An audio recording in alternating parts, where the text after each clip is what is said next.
नमस्कार दोस्तों, हमारे YouTube चैनल पर एक बार फिर आपका स्वागत है। आज हम बात करेंगे गणित शिक्षा शास्त्र के प्रैक्टिस सेट 4 के बारे में, जिसमें हम टॉप इंपोर्टेंट 25 प्रश्नों पर बात करेंगे।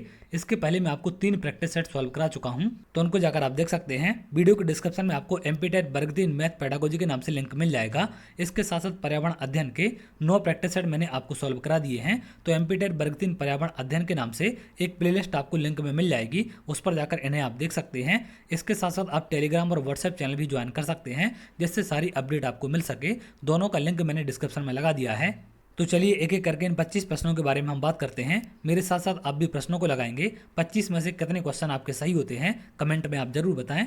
सबसे पहला प्रश्न यहाँ पर पूछा गया है, किसने कहा कि गणित वह विज्ञान है जो आवश्यक निष्कर्ष निकालता है? हॉगबेन ने, लोके ने, बेंजामिन पियर्स ने, या फिर इनमें से कोई भी नहीं? तो इसका सही आंसर क्या होगा? यह किसका कथन था? बेंजामिन पियर्स का।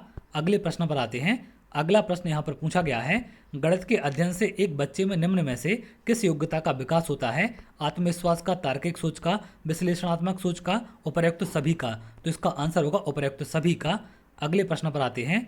अगला प्रश्न यहाँ पर पूछा गया है, निम्न में से कौन सा विषय विज्ञान विषयों के आधार विषय के रूप में जाना जाता है? तो कौन सा विषय है जो विज्ञान विषय के आधार विषय के रूप में जाना जाता है? हिंदी, अंग्रेजी, गणित, सामाजिक अध्ययन? तो इसका आंसर क्या होगा? गणित का, क्योंकि गणित का सबसे ज़्यादा जो संबंध होता है वो विज्ञान से होता है। इस पर कई बार एग्जाम में प्रश्न पूछा गया है। अगले प्रश्न पर आते हैं। अगला प्रश्न यहाँ पर पूछा गया है, अंकगणित की 4 मूलभूत संक्रियाएं कौन सी हैं? योग, भाग, परिमाप, क्षेत्रफल ज्ञात करना, परिकलन, संगणना, रचना करना और समीकरण बनाना, योग, गुणा, भिन्नों का दशमलव में बदलना और सम आकृतियों की रचना करना, योग, व्यवकलन, गुणा और भाग? तो इसका सही आंसर क्या होगा आपका? योग, व्यवकलन, गुणा और भाग। अगले प्रश्न पर आते हैं। अगला प्रश्न यहाँ पर पूछा गया है, शिक्षण के सामान्य उद्देश्य होते हैं दूरगामी, दूरगामी नहीं, पाठ्य योजना में प्राप्त नहीं किए जा सकते, मानव व्यवहार में नहीं झलकते हैं? तो इसका आंसर क्या होगा आपका? दूरगामी होते हैं। अगले प्रश्न पर आते हैं। अगला प्रश्न यहाँ पर पूछा गया है, गणितज्ञ के कार्यों की सराहना करना यह किस मूल्य से मेल खाता है? बौद्धिक, उपयोगी, सौंदर्य संबंधी? इनमें से कोई नहीं। तो इसका आंसर क्या होगा? सराहना करना आपका सौंदर्य संबंधी मूल्य होगा। अगले प्रश्न पर आते हैं। अगला प्रश्न यहाँ पर पूछा गया है, राष्ट्रीय पाठ्यचर्चा में रूपरेखा 2005 प्राथमिक स्तर पर गणित शिक्षण का उद्देश्य निम्नलिखित में से कौन सा नहीं है? तो यहाँ पर पूछा गया कि कौन सा इनमें से नहीं है? गणित में उच्चतर अमूर्त पढ़ाई की तैयारी कराना, गणित को बच्चों की जिंदगी के अनुभव का भाग बताना? तो ये बिल्कुल सही है। यहाँ पर समस्या समाधान और समस्या प्रस्तुत करने के कौशल को प्रोत्साहित करना, ये भी यहाँ पर आपका सही है। तर्क संगत विचारों को प्रोत्साहित करना, ये भी आपका सही है। पहला वाला ऑप्शन यहाँ पर आपका गलत होगा और यही इसका आंसर है। अगले प्रश्न पर आते हैं। अगला प्रश्न यहाँ पर पूछा गया है, गणित में त्रुटियों की एक महत्वपूर्ण भूमिका है, यह कथन है गलत क्योंकि गणित में त्रुटियों का कोई स्थान नहीं है। दूसरा है गलत क्योंकि त्रुटियां लापरवाही होती हैं। तीसरा है सही क्योंकि ये बोध कराती हैं कि बच्चे गणित की अवधारणा की किस प्रकार रचना करते हैं।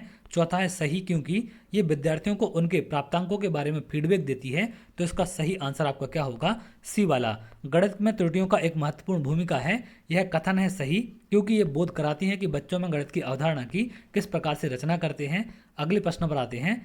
अगला प्रश्न यहाँ पर पूछा गया है, गणितीय संचारण उल्लेख करता है गणितीय विचारों को समाहित और संगठित करने की क्षमता, समस्याओं को सुलझाने की क्षमता, गणित के कक्ष में बोलने की क्षमता, गणित प्रश्नोत्तरी में भाग लेने की क्षमता। तो गणित संचारण उल्लेख किसका करता है? इसका सही आंसर होगा आपका गणितीय विचारों को समाहित और संगठित करने की क्षमता। अगले प्रश्न पर आते हैं।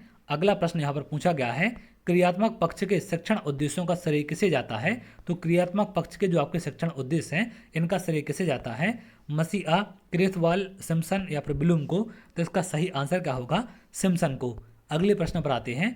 अब यहाँ पर बात की गई है ज्ञानात्मक पक्ष की, कि ज्ञानात्मक पक्ष के उद्देश्यों में सर्वाधिक योगदान किसने दिया था?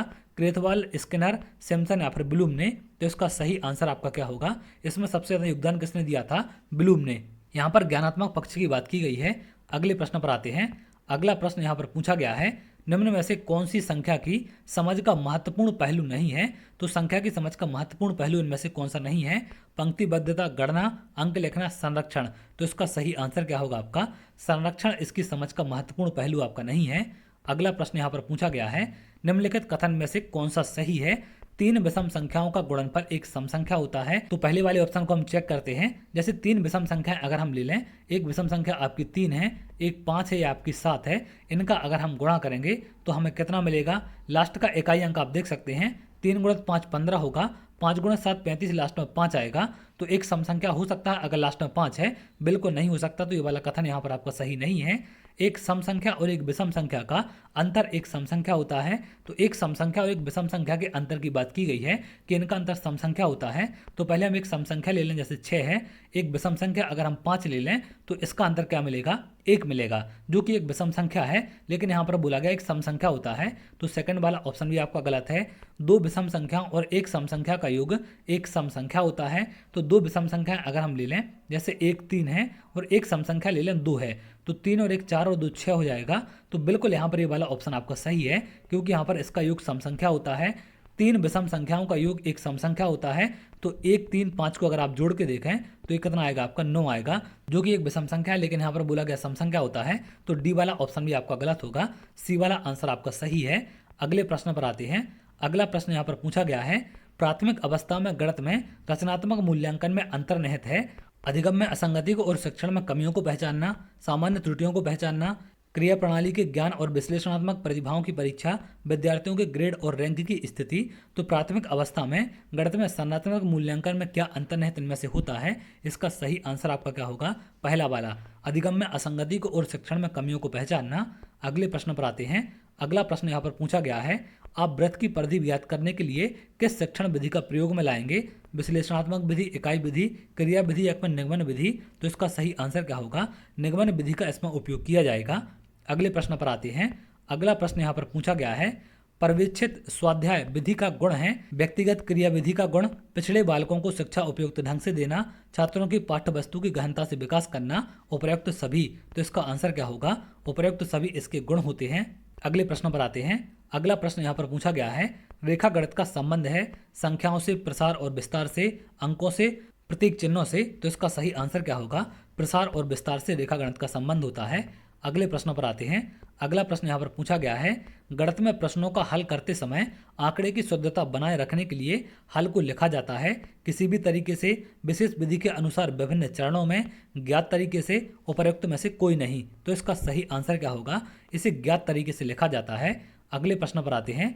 अगला प्रश्न यहाँ पर पूछा गया है, पाठ्यक्रम निर्माण के सिद्धांत हैं समन्वय और सुसंगठितता का, उपयोगिता और जीवन में संबद्धता का, क्रियाशीलता और परिवर्तनशीलता का, या पर उपर्युक्त सभी का। तो इसका आंसर क्या होगा, उपर्युक्त सभी का निर्माण होता है। अगले प्रश्न पर आते हैं। अगला प्रश्न यहाँ पर पूछा गया है, अंकगणित शिक्षण का उद्देश्य है दैनिक जीवन के कार्य हेतु, मजदूरी एवं व्यवसाय हेतु, व्यावसायिक उपयोग हेतु, या पर उपर्युक्त सभी। तो अंकगणित के शिक्षण का उद्देश्य क्या होता है, इसका आंसर क्या होगा, इन सभी में इसका उपयोग लिया जाता है। व्यवसायिक उपयोग में आता है, मजदूरी व्यवसाय में आता है, और दैनिक जीवन के कार्यों में भी आता है। तो इसका आंसर डी होगा। अगले प्रश्न पर आते हैं। शिक्षण गणित में मूल्यांकन का क्या एक उद्देश्य नहीं है, पाठ्यक्रम की आवश्यकता अनुसार बदलाव करना, बालकों के व्यवहार के साथ छेड़छाड़ न करना, नवीनतम शिक्षण विधियों की खोज करना, बालकों की अधिगम संबंधी कठिनाइयों का पता लगाना। तो इसका सही आंसर होगा बालकों की अधिगम संबंधी कठिनाइयों का पता लगाना। अगले प्रश्न पर आते हैं। अगला प्रश्न यहाँ पर पूछा गया है, आगमन विधि का एक प्रमुख दोष है ज्ञान अस्थायी होता है, ज्ञानार्जन बहुत धीमी गति से होता है, विषय नीरस हो जाता है, आत्मनिर्भरता कम होती है। तो इसका आंसर आपका क्या होगा, बी वाला, ज्ञानार्जन बहुत धीमी गति से होता है। अगले प्रश्न पर आते हैं। अगला प्रश्न यहाँ पर पूछा गया है, छात्रों की शैक्षणिक उपलब्धियों का पता लगाने का सर्वोत्तम उपाय क्या है, मापन, मूल्यांकन, लिखित परीक्षा, या फिर इनमें से कोई नहीं। तो सर्वोत्तम उपाय क्या होता है आपका, मूल्यांकन, बी वाला आंसर इसका सही होगा। अगले प्रश्न पर आते हैं। अगला प्रश्न यहाँ पर पूछा गया है, निम्नलिखित में से कौन सी विधि तर्क प्रधान विधि है, संश्लेषण विधि, विश्लेषण विधि, व्याख्यान विधि, या फिर खोज विधि। तो इनमें से तर्क प्रधान विधि आपकी कौन सी है, इसका सही आंसर होगा आपका विश्लेषण विधि। कैसी आपकी तर्क प्रधान विधि है। अगले और लास्ट प्रश्न पर आते हैं।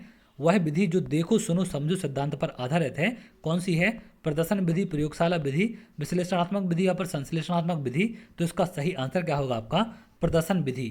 तो ये थे आपके टॉप इंपोर्टेंट 25 प्रश्न जिनके एग्जाम में आने की संभावना है। आपके 25 में से कितने क्वेश्चन सही हुए हैं आप कमेंट में जरूर बताएं।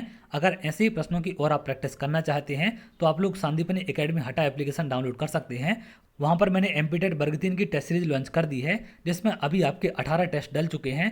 15 आपके सब्जेक्ट वाइज हैं, जो कि आपके विथ पेडागोजी टेस्ट होंगे, सब्जेक्ट प्लस पेडागोजी दोनों इसमें शामिल हैं। और 3 आपके फुल लेंथ टेस्ट वहाँ पर डल चुके हैं, जो कि लेटेस्ट पैटर्न 2024 के आधार पर हैं। तो ये सारे टेस्ट 18 जो वहाँ पर अभी डल चुके हैं, तो 2024 के हिसाब से जो आपका सिलेबस जारी किया गया है उसी के पैटर्न के आधार पर हैं। थोड़ा सा एग्जाम का लेवल अच्छा रखा गया है, क्योंकि इस बार एग्जाम का लेवल थोड़ा सा बढ़ने की संभावना है। तो आप लोग जाकर टेस्ट सीरीज देख सकते हैं। संदीपनी एकेडमी हटा एप्लीकेशन का लिंक आपको वीडियो के डिस्क्रिप्शन में मिल जाएगा। आप चाहें तो प्ले स्टोर पर सर्च भी कर सकते हैं, वहां पर भी आपको यूट्यूब चैनल के नाम से एप्लीकेशन मिल जाएगी, तो उसे आप डाउनलोड कर सकते हैं। तो चलिए आगे, अगर आप ऐसे ही वीडियो चाहते हैं तो हमारे चैनल के साथ जुड़ सकते हैं, जिससे और भी इंपॉर्टेंट अपडेट आपको मिल सके।